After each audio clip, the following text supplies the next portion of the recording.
Պետք է բացառենք Հայաստանում այս անձնիշխանության, այս գործադիր իշխանության տենց գեր շատ լիազորություններ ունենալու, այս սուպեր վարչապետական, այս չարաշահումները։ Մենք սահմանադրական փոփոխություն ենք ուզում անենք, կառավարման մոդելը փոխենք, գնանք դեպի կիսանախագահական մոդել, որը արդեն հակակշիռների եւ սպանակների որոշակի միջավայր կստեղծի, պլյուս դրան մենք գլխավոր մեր բանը նա բեխը, որ մենք ամբողջ քննչական դատաիրավական համակարգը, այսինքն դատարանները, դատախազությունը եւ քննչական ապարատը ուզում ենք հանենք գործադիր իշխանության տակից, այսինքն դնենք դա անկախ մարմինների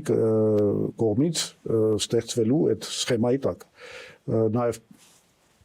հեռուստատեսությունը հանրային, ռադիոն, նաեւ կենտրոնական ընտրական հանձնաժողովը, այսինքն դա այդ ամեն ինչը պետք է հանել հիմա հանել գործադիր իշխանության տակից։ Հիմա այն ինչ որ կատարվում է խայտարակությունն է։ Ամեն ինչ որոշում է Նիկոլ Փաշինյանը։ Ամեն ինչ